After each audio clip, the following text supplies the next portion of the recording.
The following is written on the doors to the Temple of Time. Power to change. Wisdom to balance forces. Courage to fight strong. It's such a simple phrase, a haiku that shows the ideals of the Zonai, changing the world with their powerful devices, using that power to balance the world and establish a peaceful new kingdom, and Raru's will to fight against those who would threaten it. This simple phrase is immortalized on these doors, the greatest of the Zonai monuments forever floating in the sky. At least, that is what I would like to say. The words on the Temple of Time don't say this. In fact, they don't seem to say much of anything. Ever since the initial release of the 2019 teaser for Tears of the Kingdom, people have been trying to solve this text. At first, people thought it was Gerudo, a good guess given who this man is. But as speculation continued to build, many rightfully concluded it was a new language for the Zonai.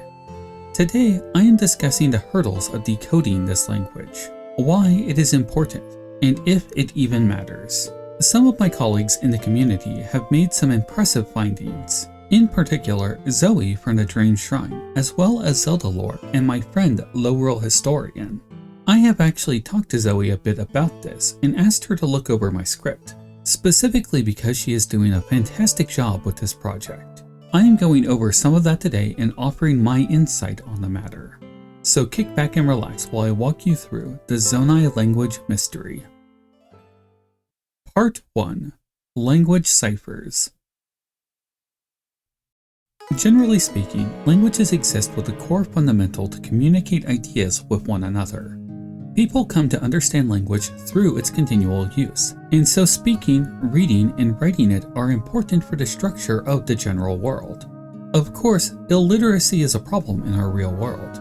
Less so in our modern age, but in the past it was a roadblock to prevent advancement of social classes. In Hyrule, the world is a bit more optimistic on that front. In fact, in Tears of the Kingdom, it seems like everyone can read. Across these different cultures, there are different languages, and the developers of the games went as far as to make a cipher for those languages to our real-world ones. For those of you unaware, a cipher is when there is a one-to-one change of something in order to obscure its meaning. It is used in cryptography and can be far more complicated than that. I do not claim to be an expert, but in the case of the Zelda languages, the ciphers have been pretty basic. For example, the Gerudo one has a very simple cipher that equates to the 26 letters of the English alphabet. Indeed, you can take this simple chart through Gerudo Town and find all types of obscure messages. Likewise, Hylian has a cipher as well, as does the Sheikah text we see in Breath of the Wild. In all three of those cases, the cipher, at least in the North American version, is a one-to-one equivalent to English. Hylian was originally a cipher of Romachi in Japanese, something that tripped me up a long time ago in my video about Ganondorf swords. Since those times though, it has remained consistent with English. So what is up with the Zonai language? Isn't it as simple as finding the English replacement for each symbol, and then decoding all the secret lore hidden in plain sight?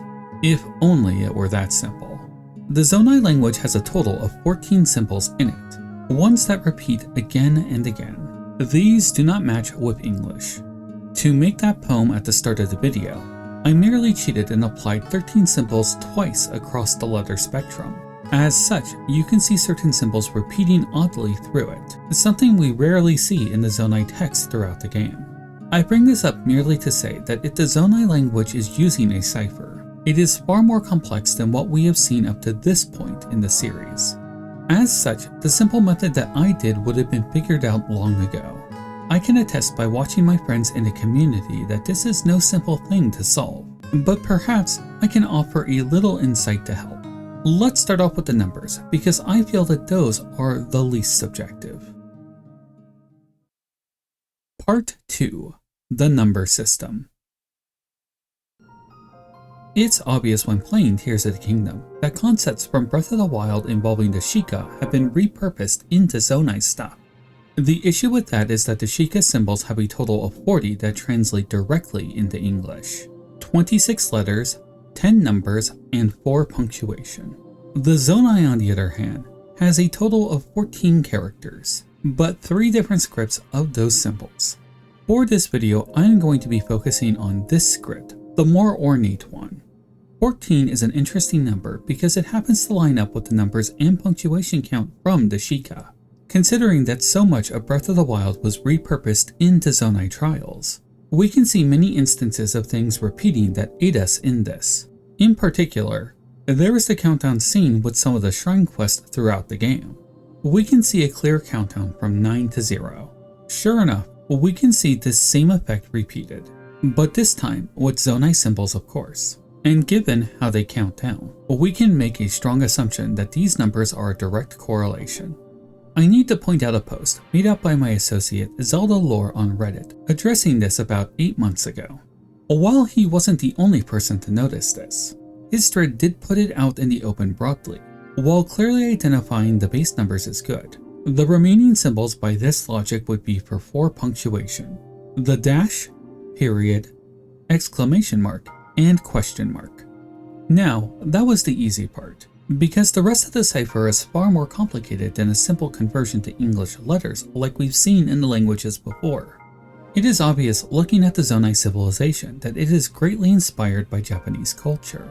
In fact, the shrines are anagrams to places around Kyoto, and their positions basically line up on the map.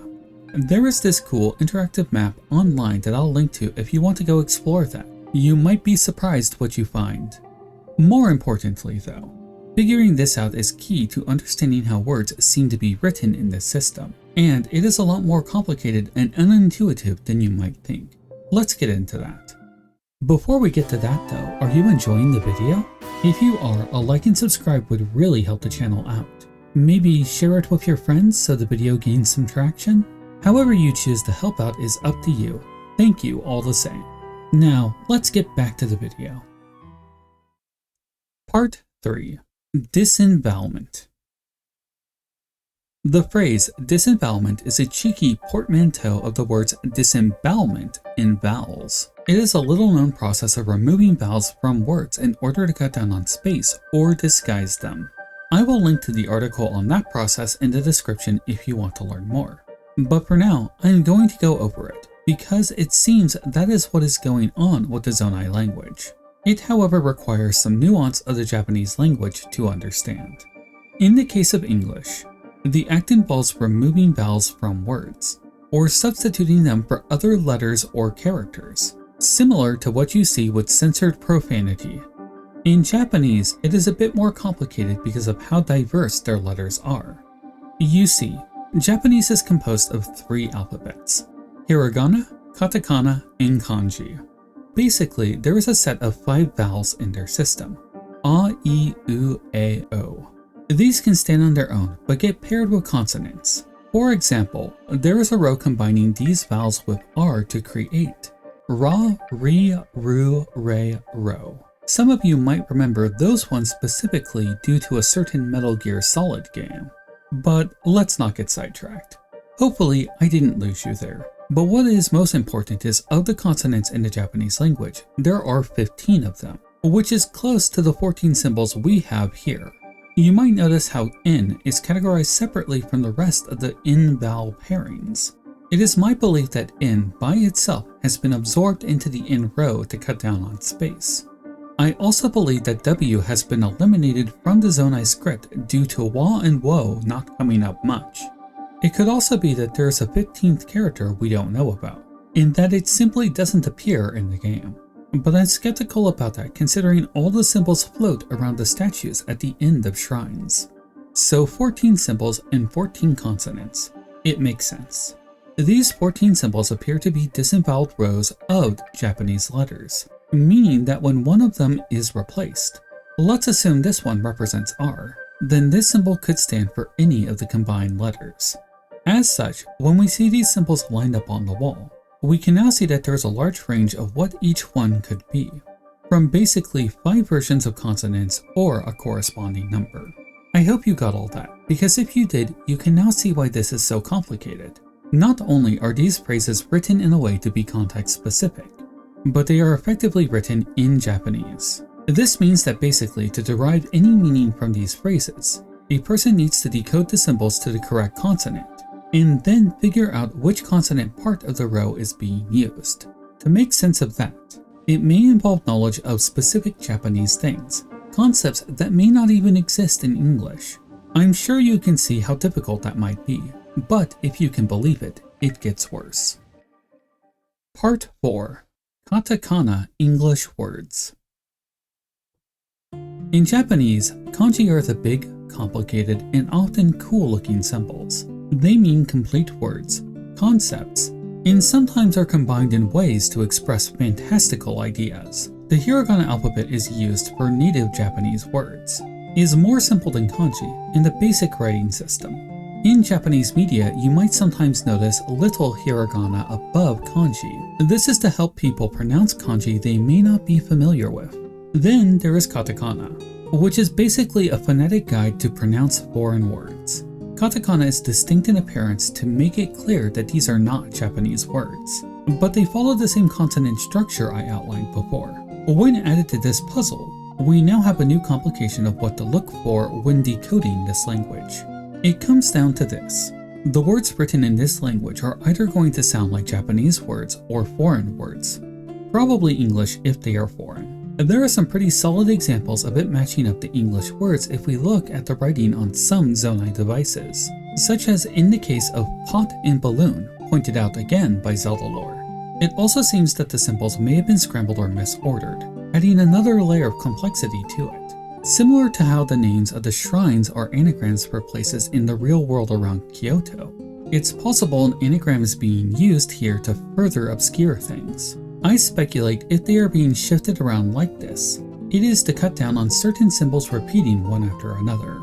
If played straight without any scrambling, then there should be many instances of Zonai symbols repeating using the disembowelment method I mentioned. Honestly though, there is more to this than I fully know, and it isn't exactly my intention to crack it open here. That is somebody else's holy grail.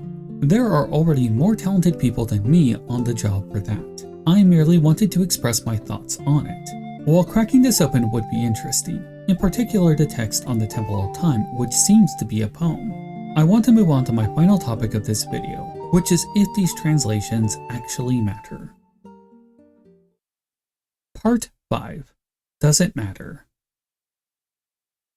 Let me start by saying that when I started writing and researching for this video, I was leaning towards this language all being gibberish. You see, in the lead up to Breath of the Wild, the Sheikah tapestry was shown to the community in a video. Members of the community jumped at that and managed to decode it, and in doing so, they were able to learn a bit about the story of the game before it launched. You can see how this might not have sat well with some of the developers. It was my belief that going into Tears of the Kingdom, not only were they keeping the new language more secret this time around, but that they may have intentionally replaced symbols during the trailer to prevent it from being decoded. 9 months later, and it still has yet to be cracked. After reviewing the community's findings, I have to say that my opinion has shifted. I now believe that there is a deeper meaning to the text here, that there is a language to uncover. That being said, I would question the value of it. Let me use some of the text from Breath of the Wild as an example. On the 7 heroine statues, there is Gerudo text that can be deciphered into the word sage. In the face of the recent game, we now know that sages hold a more significant role in the history of the kingdom, and so the text written on these statues is now called into question. This all happened because Nintendo moved forward with the creation of more story in this Hyrule, and seemingly disregarded what they chose to put on these statues. We now know that the ancient sages were from different tribes, and so these 7 Gerudo sages would conflict with that idea. There are other instances of language that implies a deeper meaning, but it may ultimately all be superficial. Much of the Hylian in the game is simplistic too, as the Hudson construction furnishings mostly say builders on them. Many of the Sheikah inscriptions are very basic as well, such as bar or simple names of objects. Though famously the Pillar of Light from marking locations translates to, "It's dangerous to go alone." My point being, even if these doors have some deep poem on them about the nature of the Zonai, or clues about, say, where they came from, could it be trusted? If the text leading to Gloom's approach ended up saying something about demonic darkness, is this something we can take at face value? The next installation of the Zelda series is going to move on from this version of Hyrule, or so they claim. but this world could end up being the past of that next installment. As such, it's possible that whatever is written here simply doesn't matter, because like the Gerudo sages, it may be thrown out or ignored. Some of my associates in the community were pretty upset about the contradictions from making a champion in what is presented in Tears of the Kingdom. Rightly so, I would say. However, I feel that taking supplemental material as hard fact is a mistake in its own right. For those of you who watch my work, you have probably noticed I am careful with my words, reluctant to give absolute statements. If I have a theory, I make sure to present it as that when talking with others. Well, usually at least. I'm not perfect. I'm not trying to say that there isn't value in solving this mystery of the language. It is an achievement to do so. It's just that. And this is me speaking as a person who has been in this community since the 90s. I'm skeptical that any deep, meaningful lore is hidden in these writings. Even if there are, I'm confident that going forward, the developers will not hesitate to overwrite it for the sake of whatever story they want. And that's if they even remember writing this text at all. Thanks for watching the video.